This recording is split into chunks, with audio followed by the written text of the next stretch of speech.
Hi, Mark. We can't hear you. Oh, hi. I was wondering if I should start or do you guys want to start first? Oh, no. So we can go ahead and just. We can kind of try. Yeah. Okay. You want to I'm going to try to share my screen first and then can you guys see it? It is. Yes, it is on the screen. Thank you. It's still visible, right? Yes.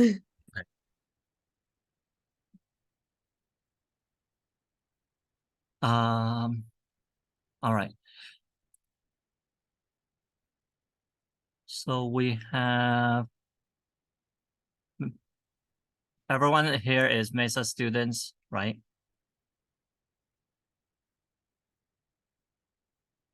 So for today's talk, I am actually gonna do more of an interactive dialogue. So if you can, I strongly encourage that you do your unmute and speak.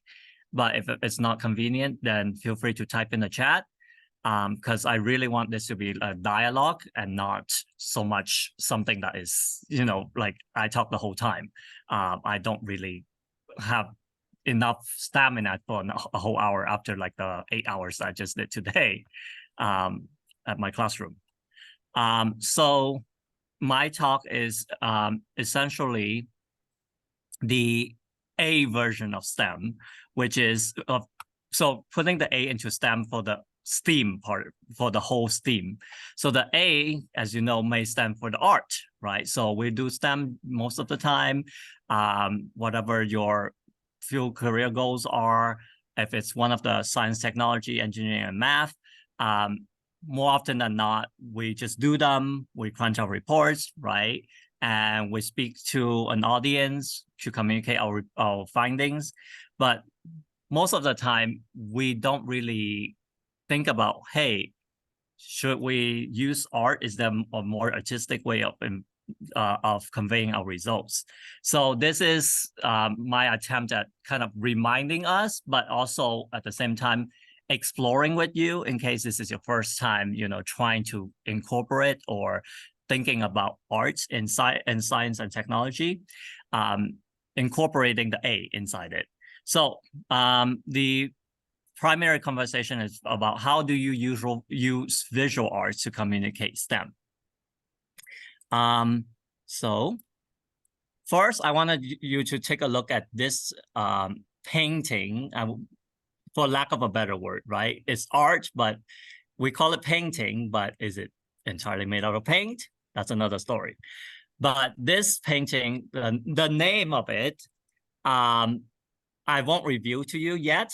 I'd like you to first do this activity. Feel free to type on the chat. Feel free to speak out. I want you to list 5 patterns, observations that you noticed about this art. This one is by Marcel Duchamp. And it's in the genre called Cubo-Futuristic. If anyone is interested or familiar with the art movements, this is Cubism and Futurism around the same time. But that's not a necessary prerequisite to answer this question, right? So this question is just 5 observations that you notice about this particular piece of art. To give you a couple of hints, I have some questions for you, okay? So go ahead and type in the chat, unmute. Your ideas are much appreciated. What do you guys thinking? I'll add that. Oh, but also, I see like the line work and line work. I feel like there's a sense of depth with the lighting. The corners are darker than the center. Actually. Okay. So I'm hearing something about strokes, right? The lines, the strokes. And then I'm hearing something about the foreground background, right? Lightness, darkness has to do with some foreground background that there's an answer there. What terms can you use to describe it? I kind of gave it away by saying cubo-futuristic, but you know, you guys can use other terms. It doesn't have to be a movement term, like any adjective. And what do you think it means? One of the essential questions.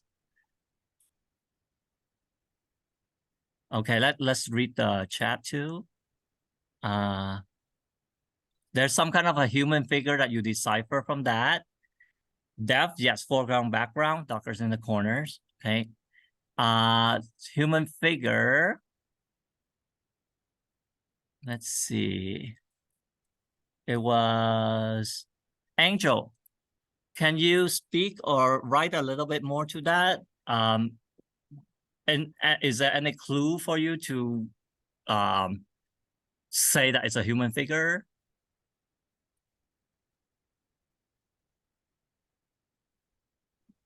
Hello?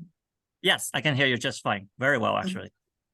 Okay, so I sort of thought it was a figure because like how like the shapes look. Like to me it sort of looks like someone posing or like in a movement, you know?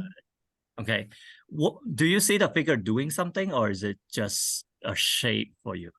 Like to me it sort of looks like it's dancing and it just and like the painting itself looks like it's like caught mid-frame or like I don't know how to explain it, but like it sort of to me it looks like it's like one certain like point of like movement, you know? Yes. There's definite movement in this one. Okay, so now, anyone wants to contribute anything else before I start revealing to you the name of the painting, which kind of tells the whole story? And then you're like, oh, I see it. But then obviously, when you know the title, I see it doesn't, you know, stash up too much, right? Any other contributions, any guesses before I reveal the so-called answer? Going once, going twice, last call. Okay, so the name of this painting is called Nude Descending a Staircase. Nude, N-U-D-E, okay? Obviously, you won't be able to see nudity from this itself, right? But you guys can see descending the staircase somewhat, right? Gestures, movements. Now, how do we, what kind of art, what kind of science do we incorporate in this, right? If we're talking about descending a staircase, most likely, anyone into the medical sciences here? Either doing a biofield or doing a medical research, doctors, nurse. So one of the things that you guys will explore as part of your medical career is anatomy, right? So do you see features of anatomy being exhibited in this particular painting, right? Would you say this is a possible painting that someone could use in an anatomy class to demonstrate movement or gestures, right? Anatomy, physiology. So that's one of the things that I kind of want to show, right? Art does have a way of getting into the discussion of anatomy, body physiology, movements, right? So that's one way that you can incorporate art, at least in the field of biology or anatomy. Okay, so we're gonna go to the next slide.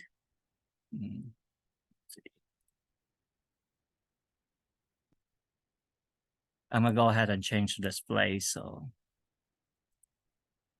okay, so couple of things. If any of you are in an art class, please let me know also, so that if you have anything to contribute. So there's several elements to design. Design has to do with elements of contrast, a repetition, and an alignment, and proximity of how things are close to each other or far from each other.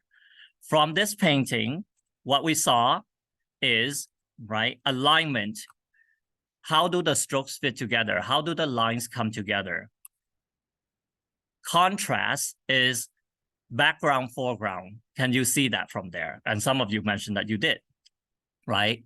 Repetition, do we see that same gesture, same body lining continue throughout? And finally, proximity. Do you see that when it's descended down the bottom of the staircase, that there's a perspective that is closer to us than, say, the one in the back, where it seems like it's upstairs, right? And it looks like there's a certain distance between the viewer and the art. So that itself, that idea of the perspective, is something that we can approximate using science too, right? The idea of measurement science and math, right? To do measurements of proximity. And art can convey that in a way that does just as well as if you say 5 meters between this person and that person, right? You can proportion it inside a painting, and that 5 centimeters will become 5 meters will become 5 centimeters in a painting, for example. So next, so this is something you probably are more familiar with, right? So another set of questions. Okay, same, list 5 elements or patterns that you notice with this. I'm probably not gonna worry about giving you the title of this art, right? You probably already see it a lot of times, right? Every time you turn in the windows, if you don't change your desktop background, right? So since you know what it is, tell me what elements, elements of design from before, the 4 elements I discussed, or B, anything that you notice, any patterns that you notice that maybe something in science and math might be able to explain away from this desktop background. So I, again, invite chat, unmute.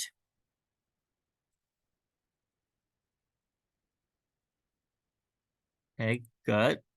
So there's a sense of color contrast, right? And then the translucence of it makes it seem like it's glowing.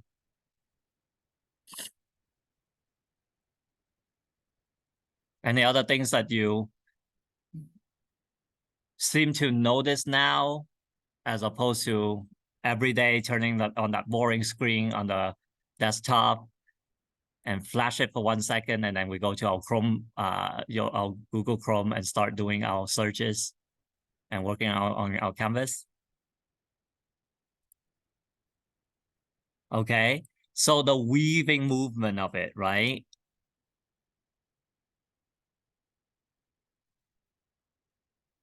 Okay, so there's a sense of warmth. So talking about temperature, right? So here art is conveying some kind of temperature. We're getting into the zone of chemistry here. Good, so we're in the zone of chemistry. Raphael, I think your audio is connecting. I'm not sure if you're trying to speak. Okay. Any other contributions? So obviously you know what it is, right? So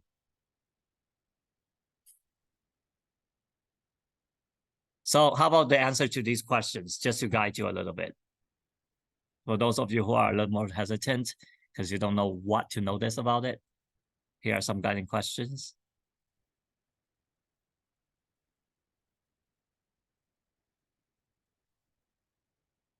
So the idea of weaving thing, do you see it with weaving in a certain pattern, otherwise known as like a rhythm? Like every so often you see this color being meshed with that color. Okay, good. We're seeing 7 colors here, the Roy G. Biv. Okay, there's a point of convergence. Ooh, we're getting into math here, right? If you are doing calculus and you're doing series, right? You see some kind of convergence.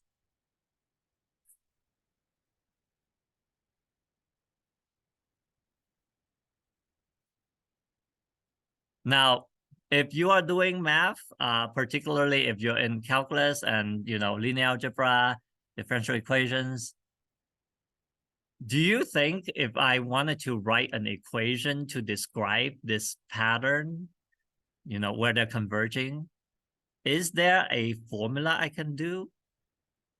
I'm not asking for the formula, right? It's not our goal yet, right? Until we're doing like a whole math major. To do that, you will probably go study higher in math and come up with it. But do you think we can possibly, based on this pattern, possibly come up with some kind of mathematical formula? And you can graph it and it will show this.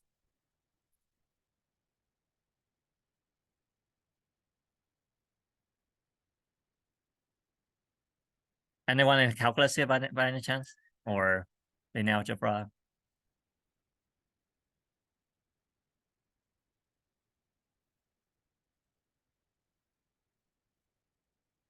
Okay, good. So there's a focal point, right?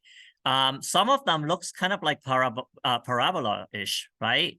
So that center point of those parabola or the vertices seem to converge at one point, right? And then others notice that, oh wait, there's a change in concavity, right?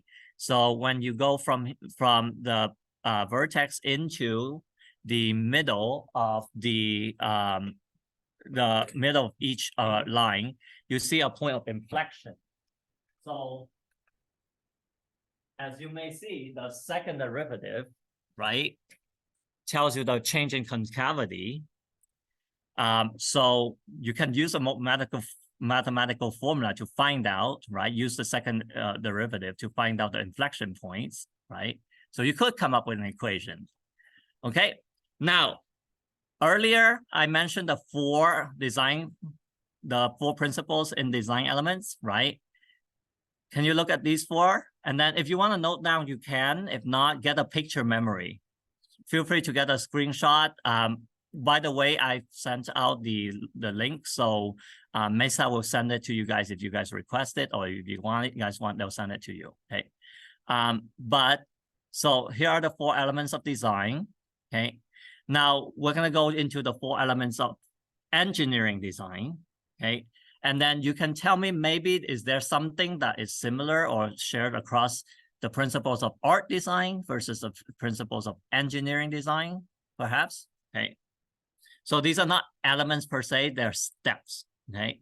So the steps here are very similar to what you call the scientific method, right? First, you define what the problem is, then you research the problem and think about what things you come up during your research. So step 4 in the engineering design is called creating a prototype, but in science, we call it creating a hypothesis. Okay, so this is a prototype, but then in science, we call it the hypothesis, right? And then you do your lab here. In engineering design, that step is called select and finalize. But in your lab, in your science lab, right, those are the experimentation, the testing, right, the trials. And then finally, you do your analysis of the data you have, and that's shared between the fields of science and engineering. Then you go back to your hypothesis, right? And you say, oh, wait, did my hypothesis not aim at the correct, or not correct, but the expected outcome? If it didn't, you need to go back, right? And reinvent the steps. Or in engineering design, you will improve on your prototype or your design, right? And then you go all full circle again. So this cycle is shared between engineering design and it's shared in science, the scientific method. But can anyone address how it might be perhaps related to the principles of design? Do you see anything that you can share between the engineering design process and the art design process?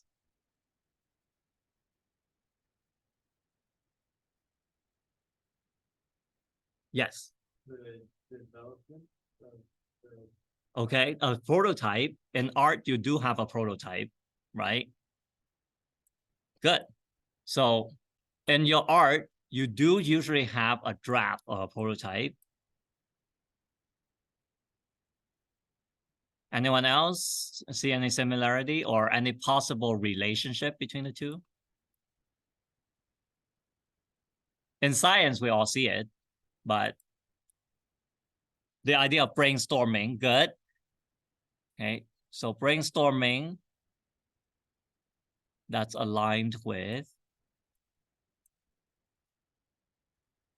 basically the first three steps, and then you repeat the process, right? Okay. Product analysis, good. So in your art, you do have to do your compare and contrast, right? So that's partially what you could do in a product analysis or a data analysis in science. Okay. Any other ideas before I move to the next activity?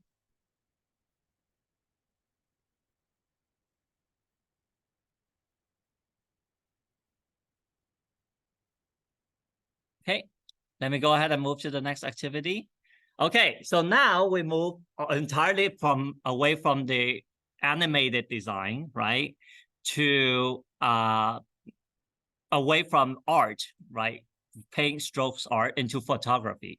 So here is a photography, but this photograph is not just a plain old photograph, right? A plain old photograph would not show up all of these other strokes on these billiard balls. So I want you to look at this photograph, okay? Now another type of visual art, another type of visual media. And again, tell me any patterns you notice, any observations that you have, right? This type of photography, if you are into photography or you've taken a photograph, it's called the panning explained type of photography. Okay, and obviously we see as a pool table. So here are the questions to guide you in case you don't have any ideas how to start getting the patterns, some ideas to guide you. Feel free to unmute, feel free to type in the chat. Good. So it's not just still life, right? As in the painting. Ooh, someone mentioned angles. Wonderful physics concept, isn't it? MF. Because whenever you have angles, you're bound to have vectors.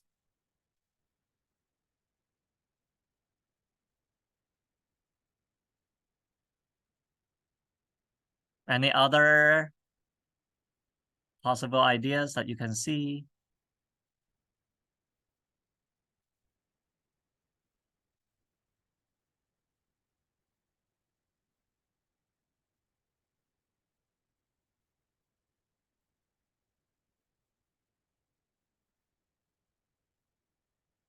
How about reality? Is it consistent with reality?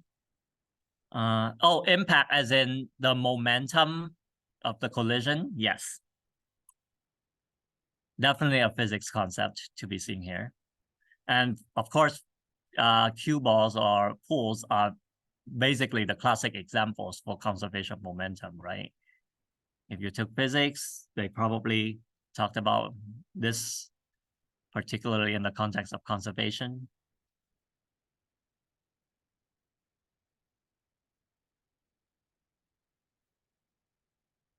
Any other? So it looks like the phenomenon question you guys answered very well, right? Because you guys are pointing towards all the physical ideas. Do you see anything that's maybe not reality here? Virtual reality, possibly AI. For anyone who's interested in the computer programming aspect of this.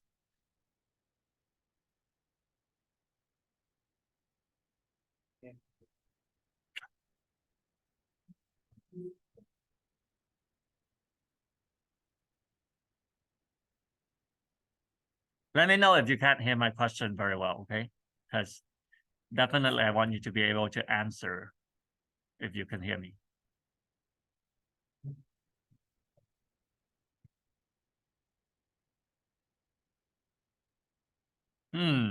Looks like the reality thing is confusing a little bit, right? So let's take a survey. Do you think it is reality?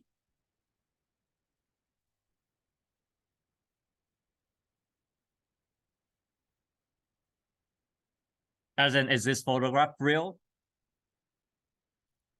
We don't question the authenticity of the photograph, right?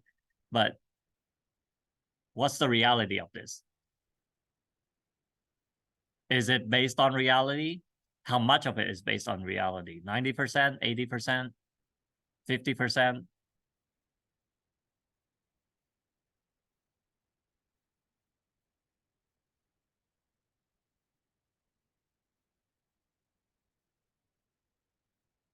By a show of hand, who thinks that this is 100% reality?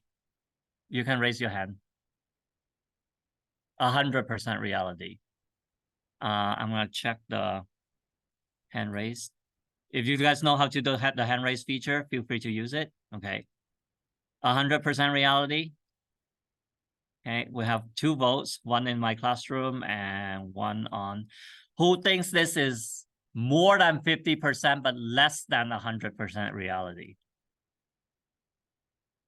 Okay, 1, 2. Okay, 2. And then who thinks that this is less than 50% reality, as in most of this is made up? Any show of hand? Ariana, you're voting for more than 50%, right? Because I saw you vote both times.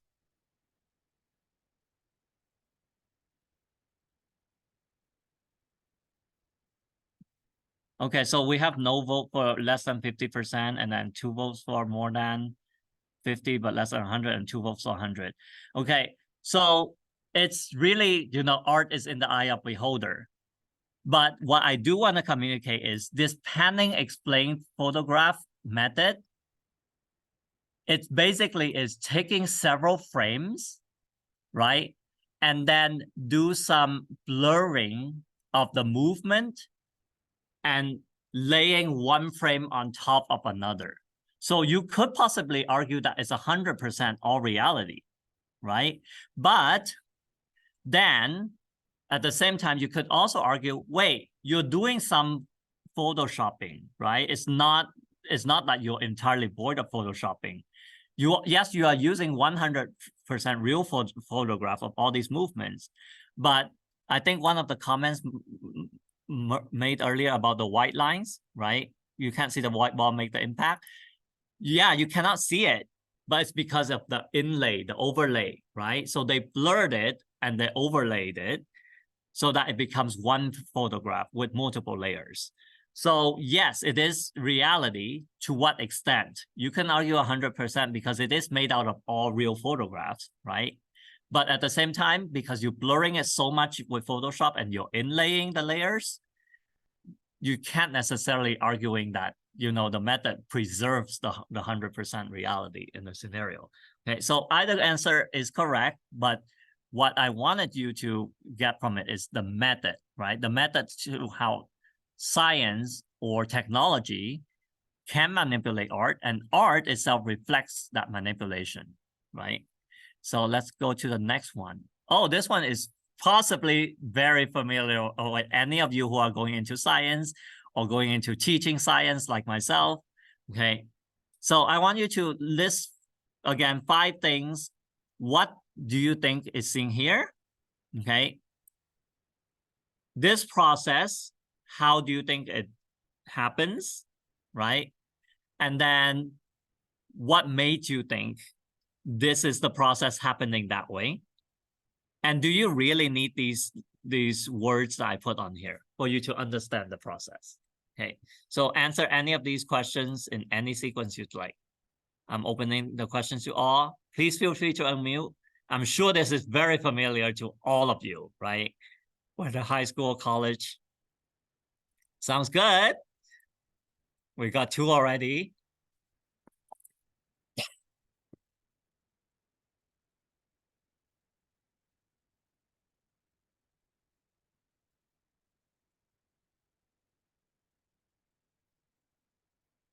Can you tell what it is?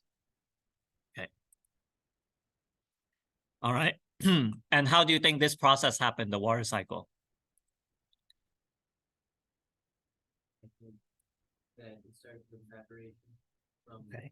the sun and it turns into clouds with condensed Mm-hmm.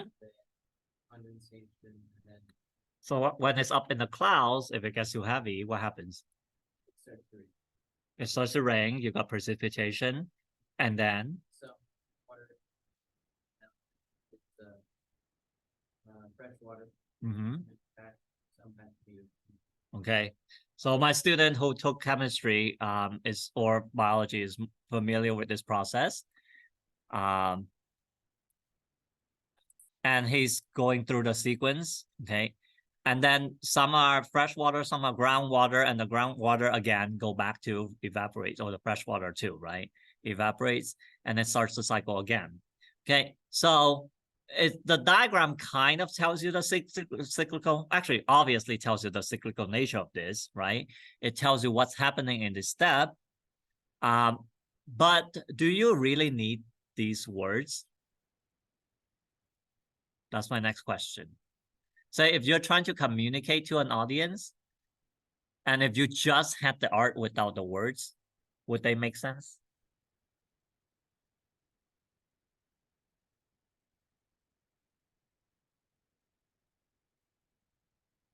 I'm not sure if you guys are hearing my question, but let me repeat. If I got rid of the words, do you think it's the same, or do we need the words?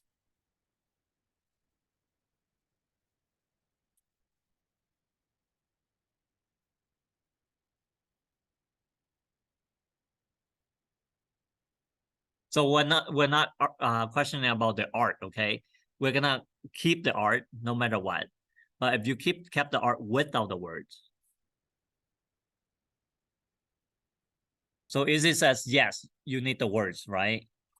Anyone argues that we don't need the word? Show of hand, okay? How many of you thinks we do need the words?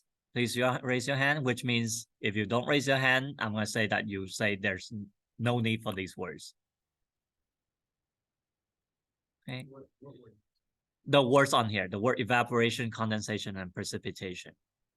So you say we need the words. Let me get a count of those who say that we need the word. Please do your hand raise again. And then I'm gonna count the hand raise.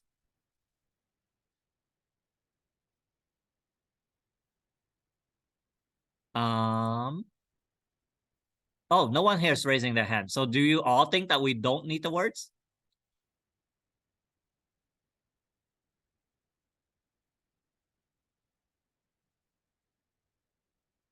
Okay, so one of you think we need, so two of you, 1 minute in my classroom and one on there says we need the words. And Izzy, I point taken, because I see where you're coming from, right? We want to make sure that everyone, comes from an equal perspective. Now, those of you who say that we don't need the words, there's an argument that, hey, the picture speaks for itself, right? Which is great. So now let me kind of be a devil's advocate a little bit for those of you who believe that we do need the words. Let's say I'm in a classroom where I have English learners, which you guys are aware of, right? We are a state that welcomes a lot of immigrant families, right? So we definitely are accommodating to the needs of immigrant families. So we have children in the classroom who are English learner. And then English learners, do you think that it's more effective for me to show this picture without the word first or with the word first? Mm-hmm. I'd say with the words and the image at the same time, because then you can get to know what it means and what the word is to which explains what it means. Okay. Okay, so one argument is maybe we can show them at the same time. Sure. Or we can start with not the words, right? Because I think with English learners, the main thing is you want to convey the concept. And then once the concept comes in some kind of an image form, right? Then you start putting in the word. into that. As they see the word, they can now connect the word to the concept. If you review the word ahead of time, my concern is, well, if they learn it with the word, then what happens is they might just forget the word, right? Learn it once and forget. Whereas the image with the action of the word being slapped onto the image, I think is a connector there, right? So when there's a movement, there's more of a learning, right? Versus if you just have a static in front. That's my argument in my years of teaching.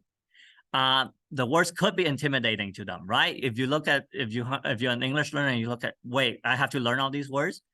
But at the same time, you know, you could possibly argue, wait, if I'm just looking at a picture, I'm not going to ever learn the words.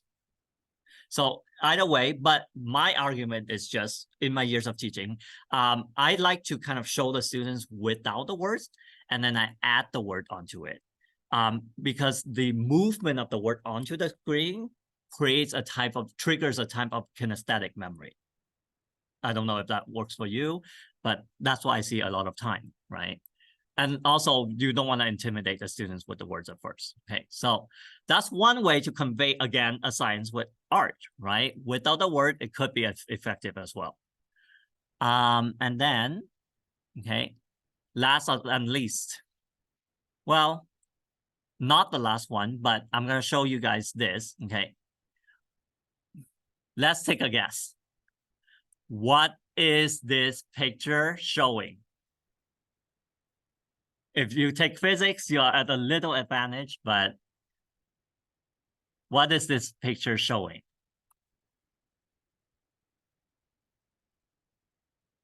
And the answer is not physics, okay? I want to be more specific than physics. What is this picture showing, okay? We've got some vectors, we got some free body diagrams.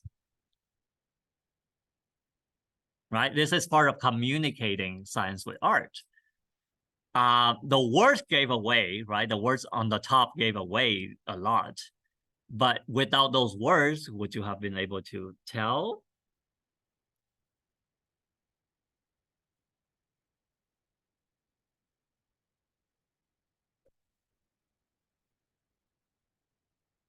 So we've got free body diagram vectors. Anyone has recently taken physics or has taken physics before? Does anything ring a bell to you?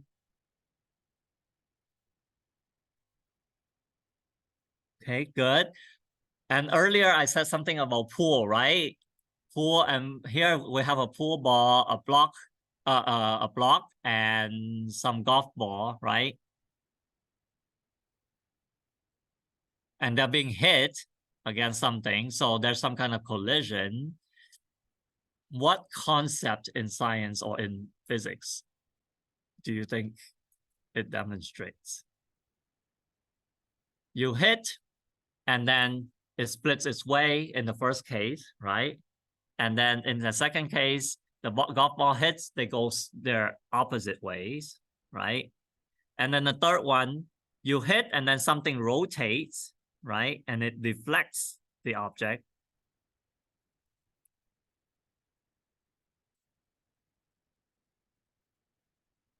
Newton's third law is very close. Okay, Newton's third law is the action reaction, right? It does explain for the force diagrams that you were mentioning earlier. But more than anything, this one, I think, is a demonstration of conservation of momentum. The same thing with the pool ball. Remember the picture? I kind of hinted at it, right? So this is conservation of momentum, okay? And it's conservation of rotation momentum for the last one, because there's rotational momentum and then there's linear momentum. So the first two is conservation of linear momentum, right? And then the last one is conservation of angular momentum because there's a rotation going on. Okay. And if you're not familiar and if you're going to take physics, please take down this picture. Let it be a guide to you when you do take physics and when you get there. Okay. And then last but not least, okay. Now I'm going to show you a simulated picture.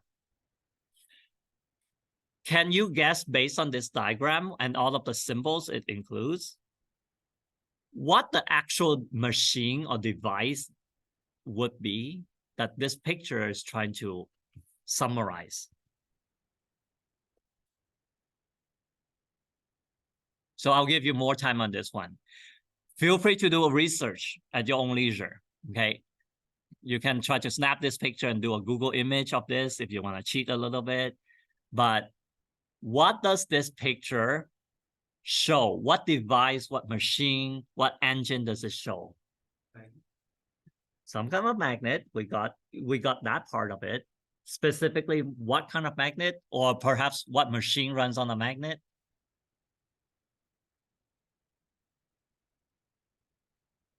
North and south is really having So there's a north and a south end to this machine, right? And that's what's kind of keeping the two plates apart. Good. So you've got some kind of a magnet on the side. And then because you have the plate separating them, there's a capacitor in the middle. So if anyone's doing like circuits, taking a class on circuits, or maybe even robotics, you might be familiar. Or just intro to engineering. Good, Angel got it, like right on the dot, okay? It's an electric motor. It's a specific kind of electric motor, but he's there, right? The fact that it's electric motor is kind of already hard enough to get to, right? Good job, Angel. And I bet if you use Google, you won't tell me precisely what kind of motor this is, right? But from this, the fact that you see a capacitor, right? And you see the coil, right? The coil in the middle that has the same pole as the North Pole, right? And you can pretty much guess that behind it, that there's a South Pole coil wrapped around in the back. Actually, you can see the South Pole on the bottom, right? Which is larger than the North Pole coil, right? And so the difference between the magnetism is what causes the motor in the middle to rotate, right? Causes this rotor to spin. You can see the green arrow of spinning, right? So this is a diagram of an electric motor, and the electric motor runs on electromagnet. So it's got the magnet part of it, and it's got the electric part of it. Does anyone know where the electric part of this is coming from? In this diagram, would you be able to convey, to see how like the electrical part of this motor? Okay, so we have a battery in the bottom. And how do you know it's a battery? Right, from a symbolic diagram. It doesn't have the look of the ordinary battery that we see. So how can you tell that it's a battery?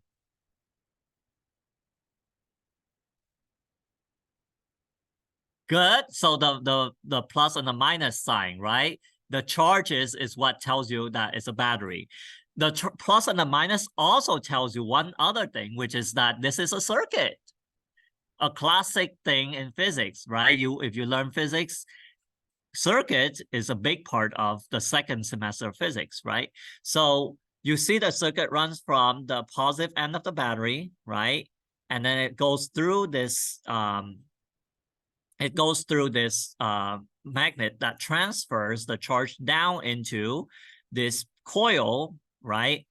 Which then from the coil, it goes through the rotor, and the rotor now converts the positive charge into the negative charge and switch the pole into the South Pole, which allows the South to transfer and run. Okay, so that is basically the concept. Okay, I didn't show you the question, but I think you guys are getting there from step to step, right? Now, here is what it is. Okay, so if you see a more simulated version of this, like it's more animated version than a static.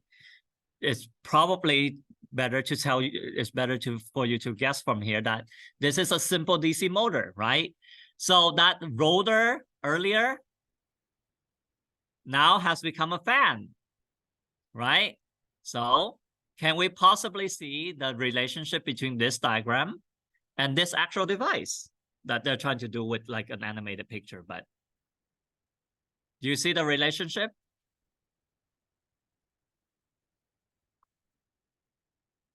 Right?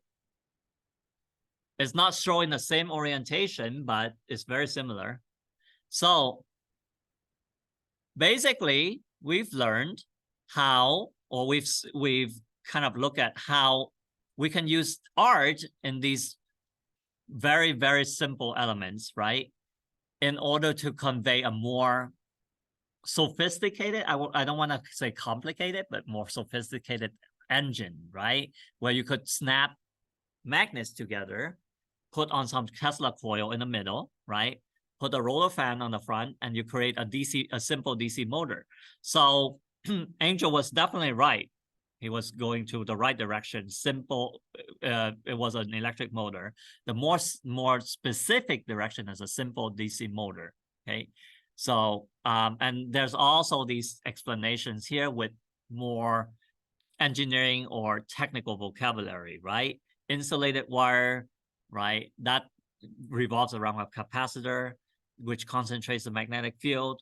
Okay, so I can go on and explain that in words, but is it better for me to explain that in words or to demonstrate it with the art that you guys saw, right? So now let's revisit. Okay, let's revisit the elements of design.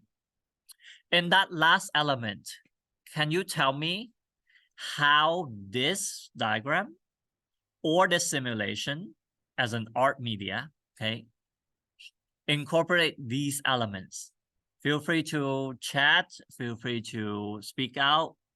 These elements of design, okay, that we need to consider generally in art, how were they demonstrated by the diagram of an electric motor or DC motor?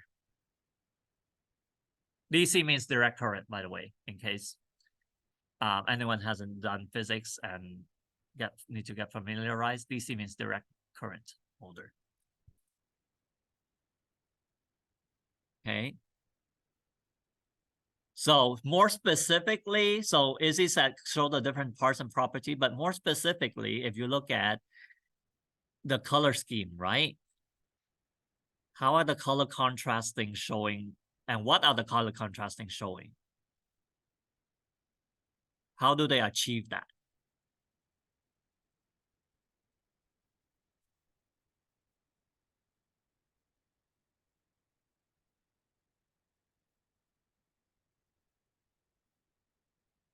So the question is, how do you think colors or elements of design use? Okay, so opposite colors, yeah, perhaps, right? Purple and pink, salmon pink, right? Those are demonstrating the opposite poles. Now, what if I hadn't changed these colors and I just have everything north and south, right? And I just do the label north, south, plus, minus, and this is just a black and white photo, right? Black and white diagram. Would you be able to tell which Tesla coil has any poles? Or are you even able to tell that the Tesla coils have any poles at all?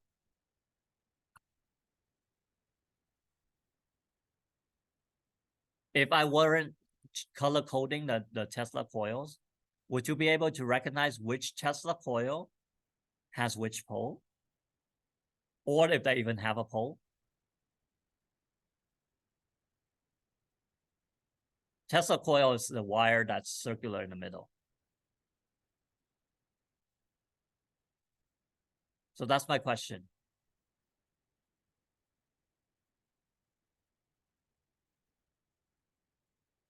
It's difficult, right? It's a challenge, right? So having color and art makes that distinction, right? So you ordinary are not expected to. But if art has the color schemes, then now as someone who's doing science, who's communicating, or the audience of science, you are now expected to know, right, with the color scheme that this Tesla coil has the same kind of pole as this magnet, while the one on the bottom will have the same color scheme as the one on the right. Okay, so color definitely Size, would you be able to tell that the magnet is larger than the battery without the distinction in size? If the art wasn't to convey that in proportion, would you have been able to say, hey, you know, this magnet is giant compared to the battery that's down there, or the circuit down there?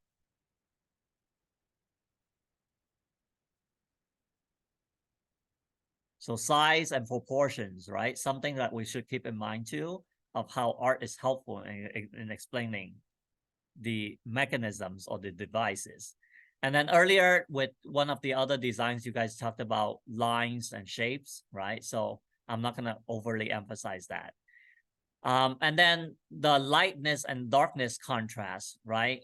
That also tells you which one should be on the front. So what we call the value is a measure of how light or how dark something is, right? So the higher value in contrast is going to be the darker ones, right? So without that contrast in the darker and lighter, would you have been able to tell which part of the motor got put in first, which part of the motor got put in after, without that foreground background?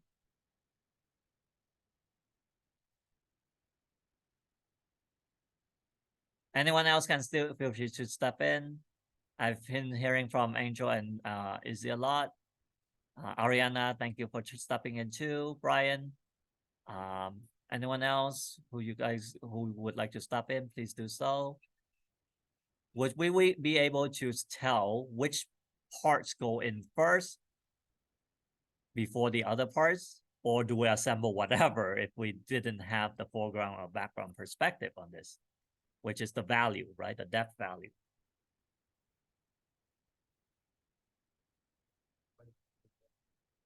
It's called the depth value because the value shows the darker items to be more towards the back and the lighter items towards the front. So the depth value higher is a darker one, which tends to be a background value. So a higher value would tend to show that it's in the back. And then background and foreground, if you have a background, likelihood is you will assemble the back first or last. The back would go first, right? And the front would go last, right? So background and foreground tells you which goes first, which goes last, which is very important. So the depth value tells you how to assemble this, right? So most of the time, right, we buy something and we have to assemble it ourselves. And guess what? We're confused, right, with the instruction because we couldn't tell which one to go first because the instruction manual didn't show any contrast. And if they didn't even have a text, right, then there's a problem, right? Okay. So with that, I just want to give some time for any kind of questions that you might have for the group. Before I kind of adjourn this. This last slide is to give you a sense of what other items that we can use, art to convey for the other disciplines of science. But any particular questions you have about elements of design, any questions that you have about how certain aspects before are conveyed using the art or the depth perspectives, or different other values, alignments, proximity.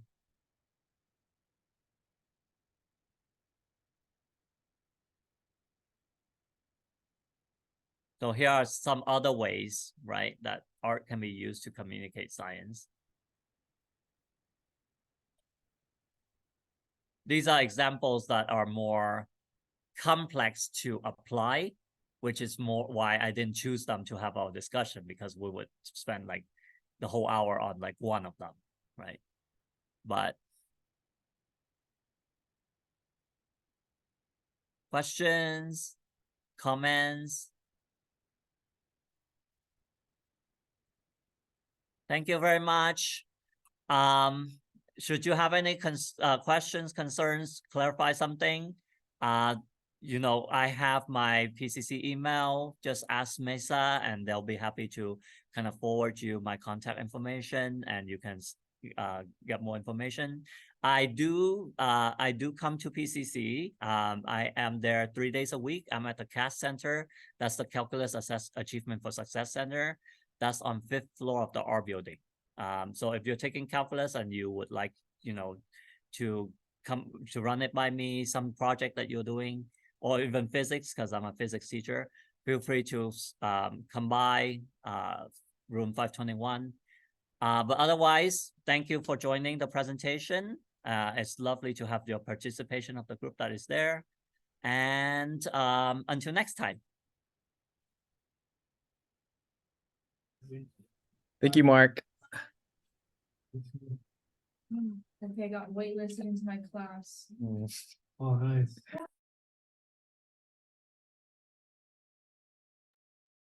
Izzy, I think we're good. Yeah, we're good. Can you hear me? Sorry, I don't know if Yes, you I can hear you. Okay, perfect. Yeah, thank you again for the presentation. No The students problem. really appreciate it here. Have a good one, everyone. Thank you. Bye-bye. Then for Mesa students, if we'll go ahead and make sure to log your participation. So if you could put presentation on the chat, that would be great.